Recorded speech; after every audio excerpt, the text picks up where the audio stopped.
Welcome to the fourth and final episode of our four-part series dedicated to National Recovery Awareness Month. Throughout this series, we've journeyed through the complexities of addiction, suicide prevention and awareness, the family recovery, hope, and empowerment. Today, we are privileged to have a true luminary in the field of addiction recovery join us. Our guest today is Sam Bierman, the Chief Executive Officer of the Maryland Addiction Recovery Center, we'll call it MARC for short, and Innovo Detox.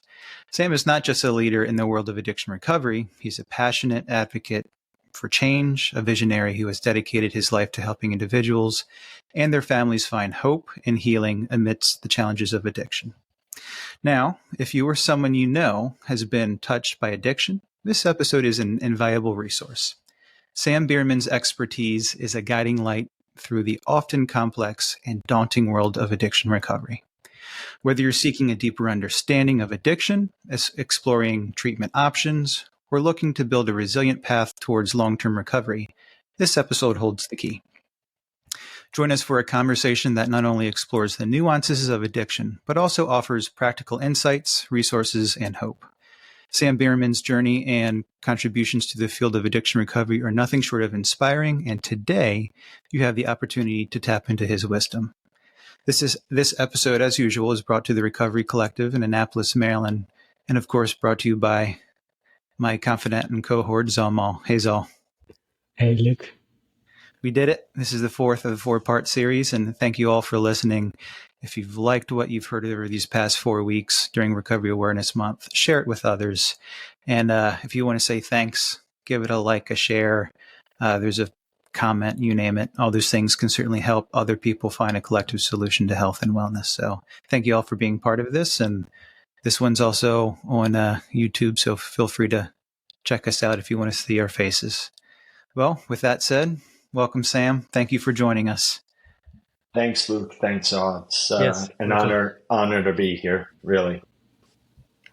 So let's kick right into it. Let's get going.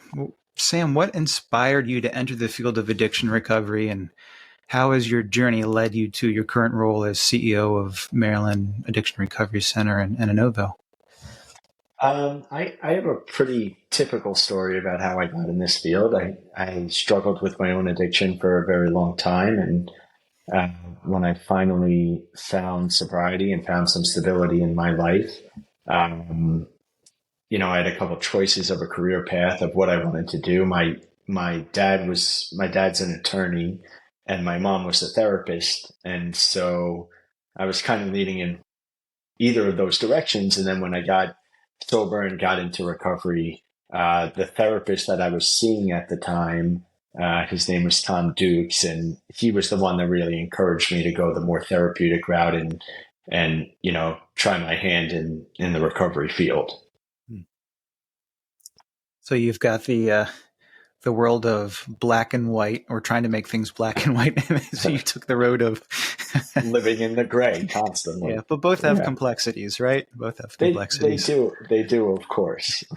But obviously I wanted to help people. I wanted to, share my experience. I wanted to learn from professionals. I wanted to get additional education, so on and so forth. And, I was very lucky that I, landed one of the first treatment centers I worked for. I landed with a treatment center that was very invested in my development, that was very invested in the development of the field in general. And they were really the ones that kind of took my hand and guided me to making this a career and what that would look like. So you went from, and I have a similar path, getting sober yourself, working at a treatment facility, and then sparking a whole new level of compassion and passion beyond your own recovery. So how'd that lead to MARC and Innovo? So MARC and Innovo were really, we like to say we try to look at where the needs are in the community and try to fill those needs. And so when I was starting out my career, and I'd been in the field a little while, a good friend of mine, Zach Snitzer, that I had previously gotten sober with, who was from Maryland originally, kind of saw the landscape of what was going on in Maryland at the time, what the available treatment options were, and thought that we could bring something unique and special and different to what the options that were available at that time. And so Zach approached me and said, Baltimore is kind of ground zero for the opioid epidemic right now. There's no better place that needs help than here. Would you consider moving up to Baltimore and starting this treatment center with me? And that was the kind of origins of that story. Yeah. So the vision and mission became a reality. Very neat. Yeah. Yeah, I guess to begin with, it will be helpful for ourselves and also to some listeners too about kind of unpacking what addiction is before talking about the treatment, because from my own personal experience too, there was a lot of confusion and treating just the symptoms, not the actual cause of addiction, and struggling with that. So I think starting out with that would be quite helpful from your experience as well. Sure. So my experience, just like you said, what society sees and what a lot of people look at is addiction. In layman's terms, what a lot of people define it as is people that drink too much alcohol or use too many drugs, right? That's a lot of what society sees and what they define addiction as. However, addiction is a very complex chronic illness. And probably the best way I could describe it is if we look at the medical definition of chronic illnesses, they have multiple properties. But all chronic illnesses, whether medical, behavioral, mental, have these same properties, which are they last longer than 3 months. They are progressive in nature, meaning that left untreated, they will naturally get progressively worse. And oftentimes left untreated, they will end up fatal, right? And so those are the three properties that a lot of medical illnesses like cancers or diabetes, other chronic illnesses are defined by. And that is one of the biggest things that, we need to start looking at addiction as a true chronic illness. Probably the best definition that I've ever heard of what really addiction is that addiction is this 3-part illness. It consists of a physical allergy, a physical component, a mental component, and a spiritual component. And a lot of people, like we say, just really know this physical component. And when we have patients that are coming into treatment for the first time, that's what a lot of our patients are focused on, that physical component. If I could physically just get my body physiologically not dependent on drugs or alcohol, I'm going to be okay, right? And we hear that a lot, especially at the detox level of care, that if you just do your job and separate me from the drugs and alcohol, everything in my life will go back to normal and everything will be okay. We know that's obviously not true. Addiction is much more complex than that. There is a major mental component of this, of not just this consistent obsession for drugs and alcohol, but it goes way, way deeper than that.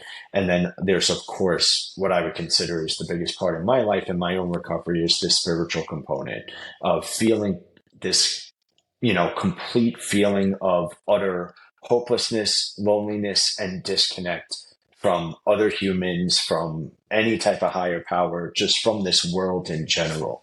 And so those are the 3 components that, when we get somebody, a new patient coming in, that I try to describe it and try to get them to understand that.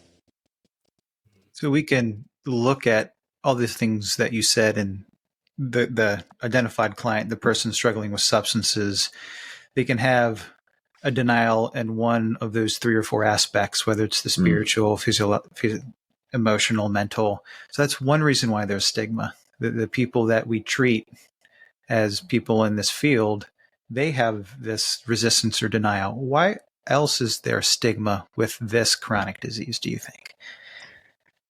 I think there's a lot of reasons, but mostly because the symptoms of the disease manifest themselves in these external behaviors that are not accepted in our society, right?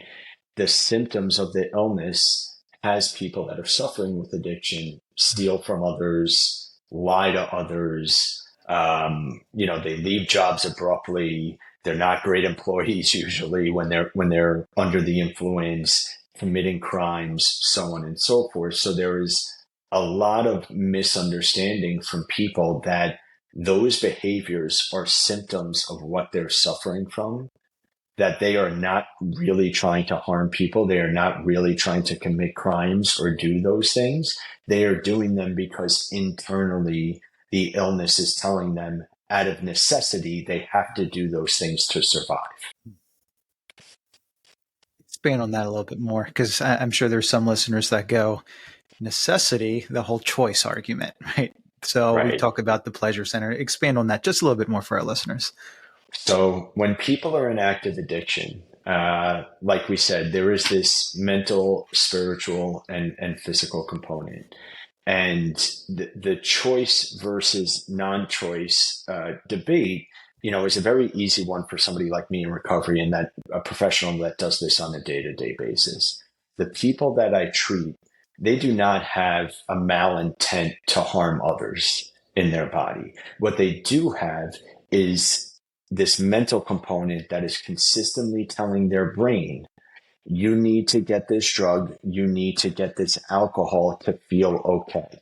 If you do not get that, you are not going to feel okay. You're not going to feel like a whole person. You are not going to feel welcome at your family. You are not going to feel welcome at your job, so on and so forth. The illness causes an intense amount of emotional, spiritual, and mental pain. Person suffering knows to ease that pain is with drugs and alcohol. And the pain is so unbearable that they are willing to do anything possible to ease that internal pain. Do you think that makes more sense? Yeah, and I think that can be the relatable piece to this chronic disease, that when the person struggling with addiction or abusing substances, when their actions and behaviors affect you or me directly, I get angry. But if Right. someone with diabetes chooses to eat sugar, that's more Right. likely to have a direct effect on them. That's right. Which became That's a really good way to describe it. Is a lot of the things that people suffering with SUD have to do is going to negatively affect somebody around them, right? Whether it's every a family aspect member, of their an life. employer, society at large, so on and so forth. Absolutely. And that's how they're similar. That someone with, I always say that diabetes is not the silent killer. There is this level of denial that they can have these behaviors. That there can be physical symptoms, diabetic coma, diabetic shock, all these emotions and behaviors and denial that can happen with other diseases. But I think with this one, substance use disorder, SUD, it can be manifested times 10 in every aspect of someone's life, which can be really challenging. Yeah, absolutely. It's kind of like saying, imagine if, glucose tabs and sugar were illegal. But if somebody with diabetes knew that was the only thing that was going to regulate their sugar, the behaviors and the steps they would have to take to go get it. Yeah. Yeah. So I like what you said earlier about when you started it out, there was like a identification of like need, like where is the need and what is the need. And I want to hear more about that, and also looking at what the need is for today too, because I'm like relating it from my Buddhist perspective of like the first noble truth is like it is translated as life is suffering, but it also means that life is problematic, so it's not about eliminating a problem, but it's more about how do I solve the problem better? That's more practical.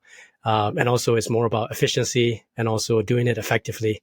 So I'm curious about some of the treatment method or system from Mark, because that's also what we're interested in, Luke and I as well, to make recovery as effective and efficient as possible. So, yeah, I mean, Zal, you nailed it. How to solve the problem better. That was our mission, right? How do we help people better? One of the things that I've been a firm believer in, that I've done extensive research on, and I've used John Kelly from Harvard's research for years about this, is that the longer somebody is engaged in treatment, the better the results are usually going to be if they're engaged in the right treatment. And so we wanted to create a long-term treatment center. That was one of the needs that we saw. When we kind of looked at the landscape of a lot that was going on, a lot of treatment centers were doing short-term care.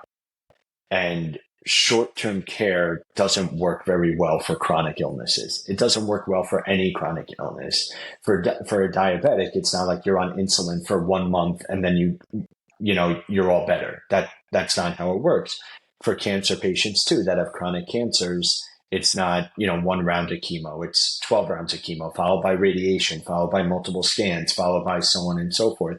And so one of the things that I saw in our industry that we were lacking was truly comprehensive transitional long-term treatment, meaning starting somebody at an intense structure, an intense therapeutic level, and then as they progress and their self-sufficiency and their own recovery increases, the therapeutic services slowly decrease. In addition to that, when I say comprehensive, we really look at treatment as kind of this 10-spoke wheel of things that we want to address while someone's in treatment. It's not just getting them away from the drugs and the alcohol. It's looking at their employment history and what's gone wrong in jobs and how are we going to get you back into the workforce more effectively. It's looking at their academic history and getting them back into higher education if that's what they're looking for. It's looking at their family system dynamic and seeing where their family system needs to be restructured or supported to better support their loved one in recovery. It's looking at their co-occurring mental health conditions and seeing where has your trauma, PTSD, bipolar, your other conditions negatively affected your chances at long-term sustained recovery. So we want to look at all of those aspects and treat the person as a whole. And we felt that there were certain things in that were sorely lacking. But Sam, I just need to get off the drugs and alcohol and I'm going to be okay. How do you counteract what is probably, this is just thrown out a number, majority, let's say majority, that our clients say that. They say that to their family members and their loved ones. And I just need to stop. Let me just stop using, whether it's 5 days, 3 days, 10, whatever it is. How do you deal with that? Because we see that all the time. Absolutely. And we see that all the time. And that's, that's one of the things that makes addiction such a difficult illness to treat, because there is that mental component going on in my head, in our patient's head, saying, Sam's overreacting, Mark's overreacting. I don't need this much treatment. I don't need everything, all those tools that Sam said. I just need to get off the drugs and alcohol, right? So we believe that through our therapeutic process, they will start that humans inherently have the ability to have self-reflection and insight into their own behaviors and thoughts once they are sober, that their thinking starts to turn once that happens. And our therapeutic process supports that. Sometimes it does come down to, okay, go ahead and try that. Let's see how this works out. We're going to put some structure around you so that if it doesn't work out, we're going to be there to get you back on the right track. But sometimes people are stubborn and the illness is very, very apparent in them. And they'll say, I don't need all the therapy. I don't need the spiritual component. I don't need anything. I just need you to detox me. I'm going to go home and be totally okay. And sometimes we have to say, okay, if that's really where you're at, then go ahead and try that. And we'll be here if that doesn't work out and you're ready to try something different. More than likely, though, we try really hard through sometimes external pressure and external leverage to get them into long-term treatment anyway, and hope that the process will take form and they'll have some internalization during that process and they'll start to realize that they actually need more help than what they were seeking originally. We learned about that from Jill and Lisa, the Balm recovery coaches, shared a lot about that leverage. And you said, inherently, and two things that you mentioned as well. One of the reasons why you have a robust, complex treatment program, you're addressing the dual diagnoses, you're addressing the family piece, the work piece. That might not be inherent for a while. Yes. And there may be some denial or not sound logic and reasoning yet. So the more that they are in treatment and the treatment facility has the ability and is addressing all those things, that's when those light bulbs and processing can go off. That's right. Yeah. That's exactly right. That really piggybacks really valuable information you shared earlier too, Sam, about I guess I forgot how you worded it, but like the longer you stay engaged in recovery, the higher chances you do have at recovery. which is what I have seen in my experience as well, that there's just so many spiritual program, recovery program, but like there's no wrong way to do recovery, but if there's such thing as a wrong way, it will be to stop, like to disengage and not to give up completely. But as long as putting the like interacting, and a big part for me, from what I have seen and from what I'm hearing, is also like having a sense of belonging, right? Like I had all these crazy thoughts, and when I verbalized it, I was like, oh, this is what I've been thinking about, and then there are people who are listening and then who are also relating, that to me is a very useful information for anybody who is out there suffering, that, oh yeah, this is okay. I can share about it and I can get better. Yeah, we're obviously we recommend our patients to do self-help groups outside of treatment, whether that's any type of recovery self-help group is better than none, just like you said. If you look at the gentleman I mentioned before, Dr. John Kelly out of Harvard, all of his research shows that at 6 months of sobriety, there is a huge dip in recovery capital. Huge. And one of the ways he attributes that to is that rarely do people get services post 6 months, right? Most of the services, the vast majority of the services that they are receiving, whether it's treatment, peer support, so on and so forth, is heavily front loaded for the first couple of months. But all of his research shows this huge dip right at that 6 month mark. And a lot of that is attributed to that's when a lot of people, the services kind of stop for a lot of people.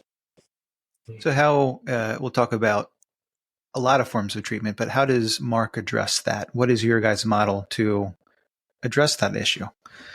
Sure. So we're really well known for, we want people in treatment longer than 6 months.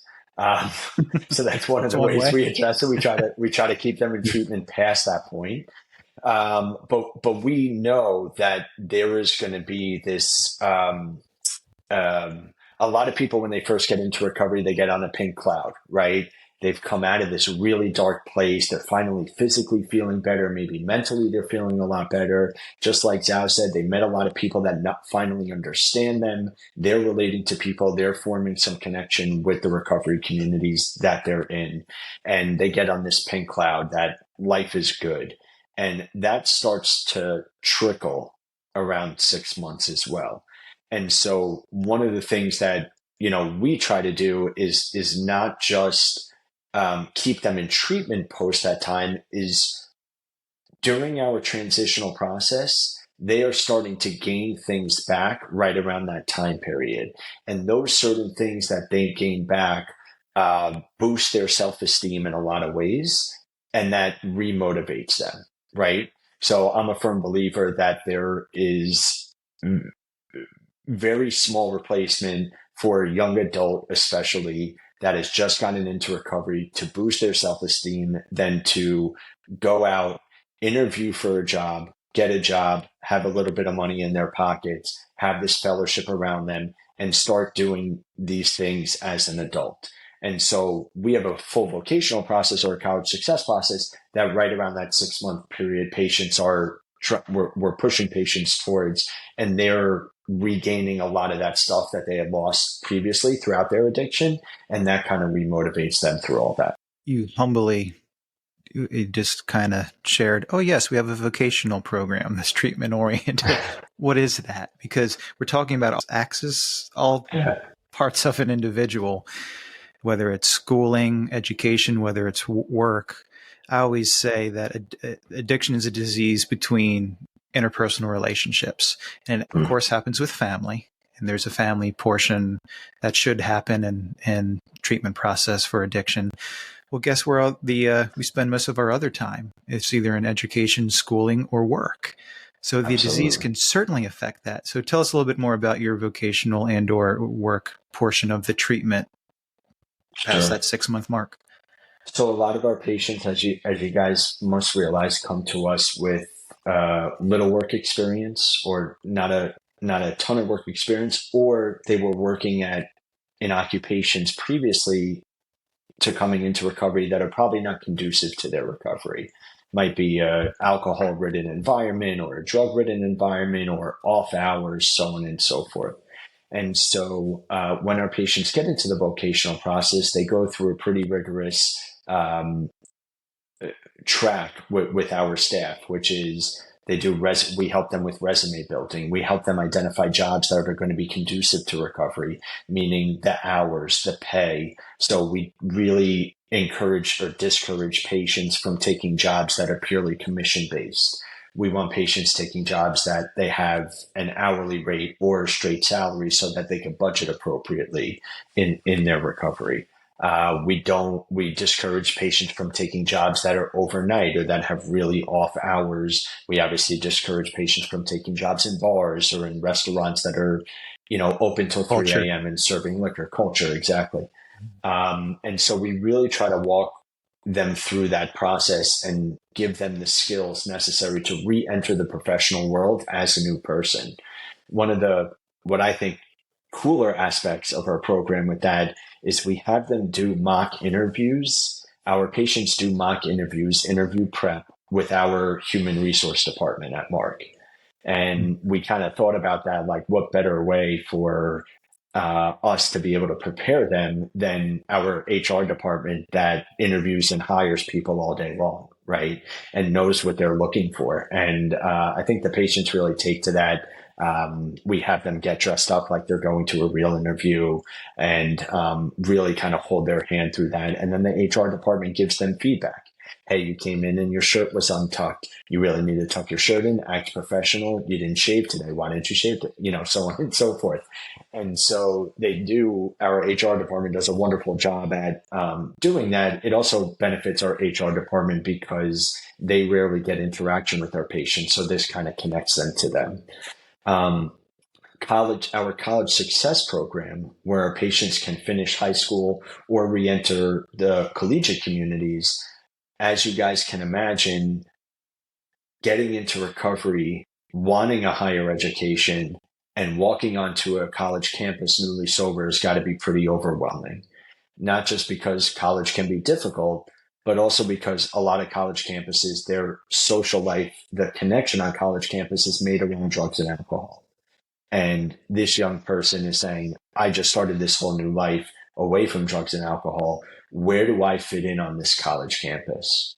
So not only do we help them re-enroll in college and help them select a college that's going to be right for them, but a lot of colleges now have collegiate recovery communities, which are really wonderful places for people that are sober and connect with other people that are sober on that college campus. We connect them with those collegiate recovery communities. We make sure that they have the support around them while they go back to college, that they have that social support around them, that they feel connected to the people there without using drugs and alcohol.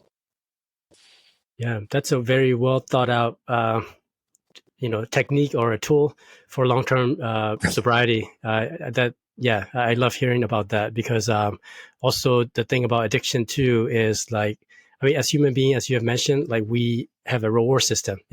We are motivated. We get pleasure out of accomplishment, success.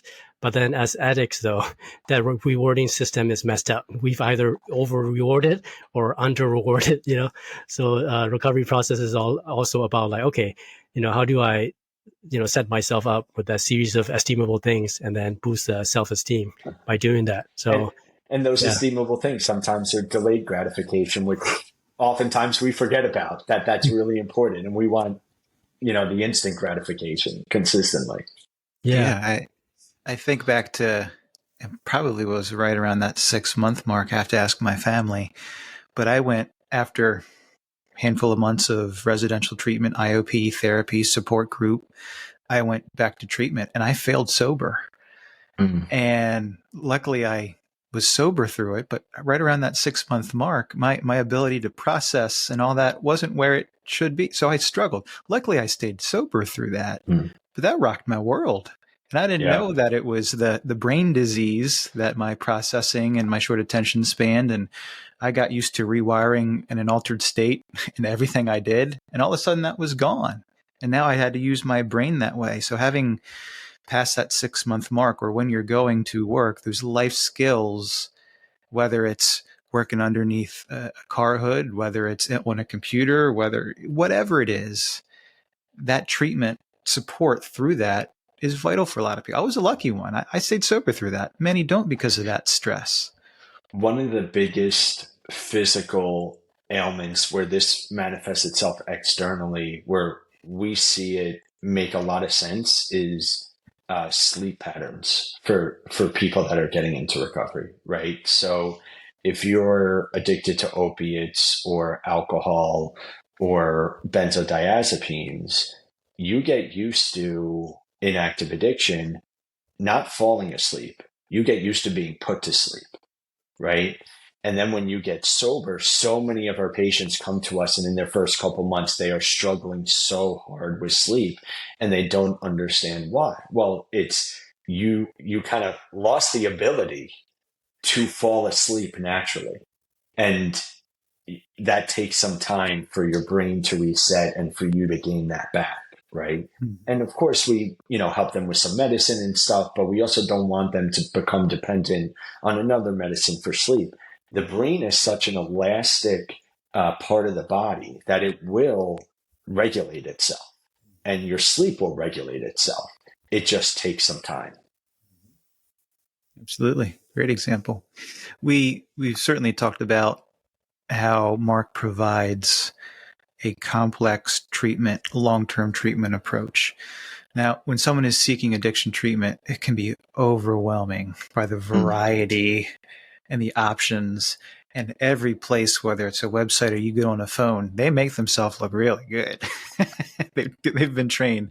So what advice can you offer to a treatment facility when people are looking to help themselves or their loved ones? Probably the best advice I think I could give people is stop going to Google. Google is really great for a lot of things. I don't think it's great for finding an addiction treatment provider. I usually try to tell people, everybody knows somebody that's been afflicted by addiction these days, right? It is still heavily stigmatized, but it's much less stigmatized than it was 10, 20 years ago. And people are much more open to talking about it, like we're talking about it tonight. And so I always tell them, either get a recommendation from somebody that has been to a certain facility, or reach out to certain professionals and make sure you get that recommendation. Our industry, unfortunately, is very similar to others where people have, definitely capitalized on the ability to kind of mislead and misguide consumers through marketing tactics on Google. So I would certainly say, find somebody with direct experience, whether a professional, a friend, a family friend, somebody and make sure you're getting a direct experience referral from someone. And I think that's another example of the powers in our experiences. So just like there's 1,000 self-help books out there, doesn't mean you're going to get better. Right. The same thing is true for the recovery process, seeking experience, perspective, and taking in that data and going, okay, what's the next right thing? Here's another example. It works for recovery. It also works for how do I get the help I need? Yeah. What do you think, Zal? Yeah, you also grabbed my attention, Sam, when you mentioned about self-reflection and insight, a part of the recovery process. And I want to hear more about that, but also more of like what you see in the current, state of things of like, if there is some innovation coming around that, because the way I relate that is like, that's what meditation is about, and that's also what recovery is about too, that there are just so many things and feelings that we suppress or never looked at, but now we're looking at it and then cultivating it and then finding joy in life that way. And so how is that process like at Mark? And also what do you see for the future in that aspect? So, like I said, I think that humans have this innate ability, right? When they kind of get out of their own way, when I get out of my own way, I have the ability to kind of look at my behaviors and look at myself and have some decent perspective. What we see in treatment is that our therapy focuses on the underlying causes and conditions. And if you look at the underlying causes and conditions of addiction, a lot of it is centered around past traumas or, like we said, a lack of connection, a lack of holistic connection. And so as we start to introduce healing in our center, whether it's healing from trauma or mental health disorders or family discord or any of that, through all the modalities we use, holistic, therapeutic, self-help, the patient's internal dialogue with themselves starts to change. And it starts to change. Usually people in addiction have this internal dialogue of, I'm not good enough. I don't deserve this good thing happening to me. Everything bad that has happened to anybody has happened to me. A very victim mentality, a very low self-esteem.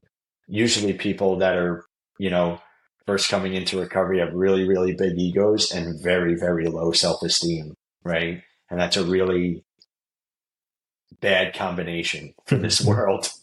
And so we're trying to dim the ego and raise the self-esteem consistently through everything that we try to do.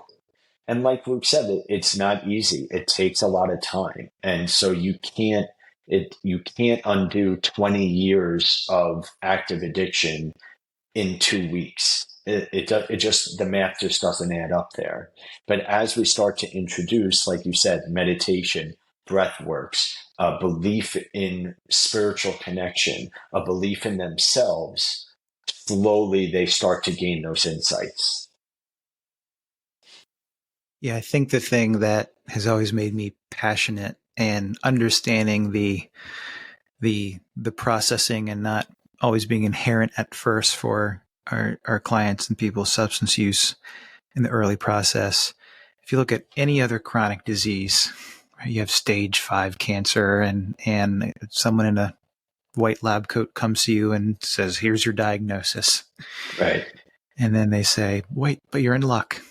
All you have to do is take all my suggestions and continue this treatment process. Not only will you not die, you'll have a life beyond your wildest dreams. People will be on all fours.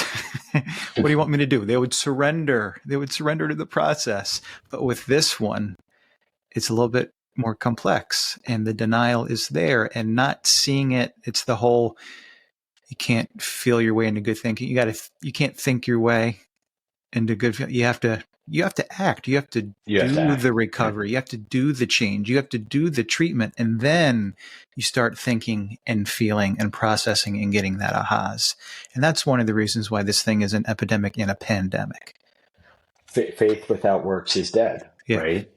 And I'm really glad you pointed that out. One of the things I think that is a little bit unique to us is that a lot of people, I think, a lot of providers, I think, take the stance of, well, what does success look like in addiction treatment? What is success? And I think a lot of providers settle on sobriety, abstinence, I should say. Abstinence equals success. Our expectation for our patients is that yes, of course, it starts with separating them from the drugs and alcohol, but quality of life. Every other chronic illness is measured based on quality of life measures, right? And so we measure our patients based on improvement of quality of life, whether that's improving in interpersonal relationships or relationships with your family, so on and so forth. There is so much more to sobriety than just staying sober, which a lot of people in long-term sobriety recognize. And so we try to set the expectation of, it's not just sobriety you're after. It's for a really incredible, awesome quality of life, I was going to ask you that I hate when people say relapse is part of recovery. No, relapse is a part of the disease and addiction. There's no part of your recovery that wants you to relapse.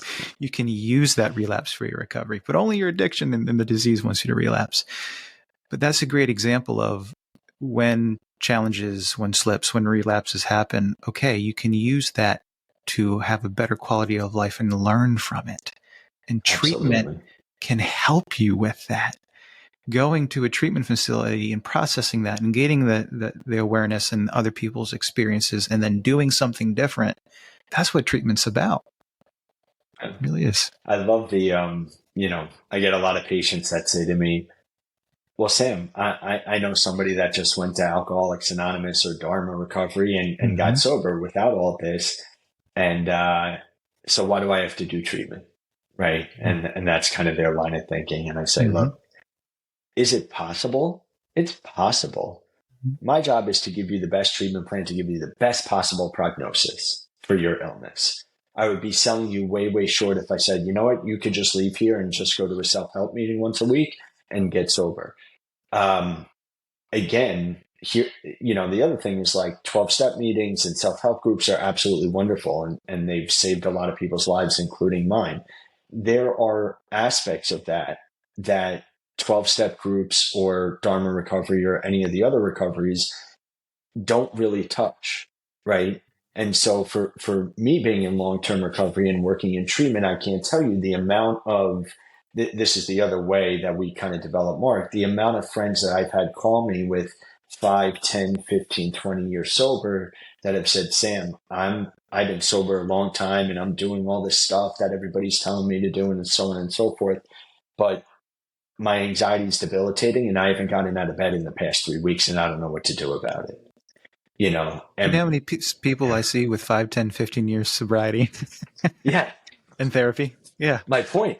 And my point in saying that is a lot of them were sent this message that if you just stay sober, all of your problems will miraculously vanish. All of your worries, all of your traumas, all of those things will kind of go away. And what we say at Mark is we want you to start healing from all of this stuff now so that, one, it doesn't prevent you from sustaining long-term sobriety. And even if you do find long-term sobriety without dealing with your traumas and your co-occurring disorders, that at 5 years, 10 years, 15 years sober, it doesn't come back to bite you in the butt. And then you're back at square one. So we want to put you on a path to heal from all of these different aspects now. That's holistic treatment. That's holistic recovery. Looking at all aspects. Yeah. Well said. What do you think, Zoe? Yeah, I love it. You mentioned about the quality of life, which I relate to. That's also another part of being human. That it's not just feeling good, feeling bad. I don't feel anything. That's all I knew. That's all an addict. No, I don't feel good, so I'm gonna get high. Well, I feel good. I want to feel better, so I want to get more high. But being a human is like, I feel sad. I feel grief. I feel worry. I feel love. Gratitude. All these like range of emotion that we get to feel, and then sitting with it and being okay with it. And for me, that's the essence of recovery. When you mentioned about quality of life, that life is meaningful. Meaningful as in like, it's just great. Meaningful as in that there's just so many aspects that I'm experiencing and fully experiencing it. And that's what I'm hearing. And it sounds like that's the approach of what you provide at Mark as well. Yeah, it's such a great point. Especially, I don't know if you guys run across this, but I'll make myself vulnerable for a minute, but and then I'll go back to putting my wall up. But I'm a therapist. Be careful now. But just what you said, Zaw, I mean, so many of us, like I didn't want to feel when I was an addict, right? I didn't want to feel. I felt sadness. I want to immediately suppress that with a substance, with money, gambling, sex, alcohol, drugs, doesn't matter what it is, something to suppress that feeling. And what that did was when I got into early recovery, I lost the ability to sit in emotion, right? And I almost lost the ability to cry over things because I numbed for so long, and I was yearning for so long, in early recovery, to cry over something because I just had this built up tense emotion internally, and my body wasn't letting it out, if that makes sense. Mm-hmm. And so it's such an important point you make is that we have to kind of relearn how to sit with these natural human emotions and let them come and go as they should. Sometimes that doesn't come back until month 5, 6, 7, 8, 9. Yeah. because it literally affects the hippocampus, the mid part of the brain responsible for memory and emotion. And that takes time to come back. Another hit for treatment. I'd like to go back just a little bit about searching for treatment and good treatment. Are there some pros, cons, things that you can give some of the listeners that to be mindful of, or just we can hit on just a little bit more when it comes to the ethical, unethical things that a treatment facility could or should have to help yourself or your loved ones? Absolutely. I would really just advise people to really do their research, right? So making sure most states have directories of what treatments, what levels of care treatment centers are licensed for, making sure that you double check those directories or SAMHSA's directory. And if the treatment center is saying, oh yeah, we have an inpatient detox or we do residential treatment, making sure that their license matches up to the service they're telling you that they can provide, making sure that their staff is on their website and their credentialed staff is all very clear to you, making sure that you understand who is going to be treating your loved one, who is a part of their treatment team. Do they have a therapist? Do they have a doctor? Do they have a nurse? Do they have peer support? Who are the ones that are actually affecting your loved one? And then are the decision makers accessible to you? Are the people that are making decisions about your loved one's care going to respond to you? Are they accessible? Are they on site? Are they there running the treatment program as they should? So on and so forth. I think one of the things that we run into a lot is we get calls and a mom or a dad or a spouse says to us, Sam, my loved one is really, really into art. Do you have an art program for them? And if I say no, we do not, there will certainly be a treatment center out there, somebody that will say, yes, we have this art program for them. And so I would just stress people heavily. Your loved ones are there to recover from a very, very serious illness, while certain ancillary things like art and gym and massages or whatever the treatment centers are offering these days can somehow benefit your loved one. They are there. Ask yourself the question, if my loved one had cancer, would I be asking the cancer hospital these same questions, right? If my loved one had cancer, what would I want to see in a cancer hospital? I would want to know who's treating my loved one. What is their experience? What are their credentials? What kind of philosophy are they going to take in treating my loved one? Do I have access to them to talk to them? So on and so forth. And so I think sometimes people get wrapped up in kind of the amenities driven treatment, and it's not nearly as important as people make it out to be. Well said. And also, which I get, because the disease does not want to be uncomfortable. So anything I can do to either buy time or be as little discomfort as possible. But part of my philosophy is any form of treatment, there is going to be discomfort. If you break your bone, your muscle's going to atrophy, it's going to itch, it's going to stink. But there's a reason why if you do chemo, there's a lot of discomfort, and there can seem like negatives, but why do people still do that? Because the pros by far outweigh any con. But every physical therapy, you got an ACL injury, you got range of motion, swelling, it's painful. So any form of treatment, there's going to be discomfort. And if there is, you're probably doing it right, because then you get to process and go through that. That's the beauty of it. Well said. Yeah. Good stuff. Well, we can keep going, but I'm not going to. I like to keep things close to an hour. Future of addiction recovery. Looking ahead, what do you see as some promising developments in addiction recovery, whether it's in a meta way, whether it's at Mark, or take it where you want to. I really think, pleasantly surprised at how integrative care is kind of coming into the mix. It used to be that treatment centers were very kind of siloed. Treatment center A over here only treats alcoholic men. Treatment center B over here only treats pregnant women, so on and so forth.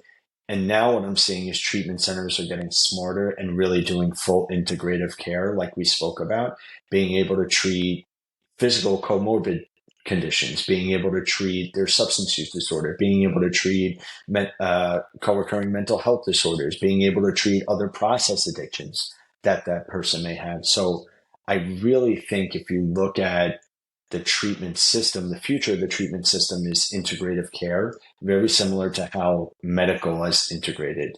We're in Maryland, and so Johns Hopkins is the biggest medical center in Maryland. And you could go to Hopkins for a wide variety of diseases, right? Including substance use disorders. They have, you know, different things for kind of whatever you're suffering from. And I think that type of integrative care. I also think the industry being judged more on a value-based system as the value that the treatment center is providing, and that is then supported by measurement-based outcomes, is really the future of where the industry is going as well. More research, more measurable specs for evidence base is important for sure. Yeah, that's great.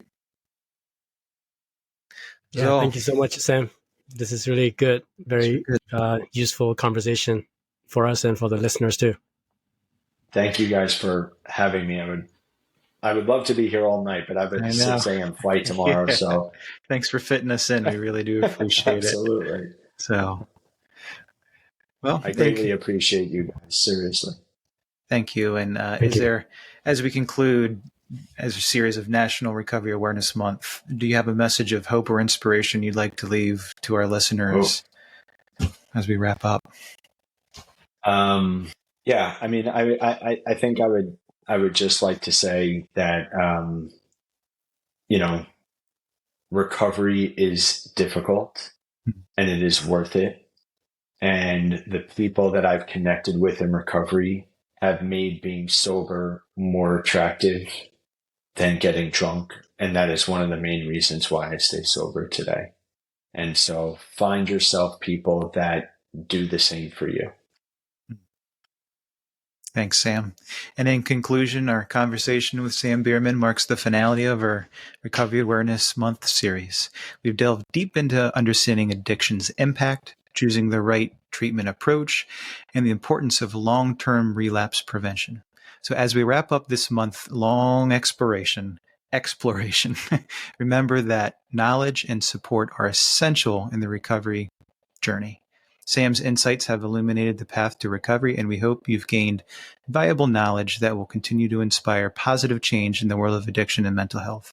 Thank you for joining us throughout this series, and remember that journey toward understanding and support is ongoing. My name is Luke. And this is all. Thank you all for listening. And we'll see you next time. Thanks.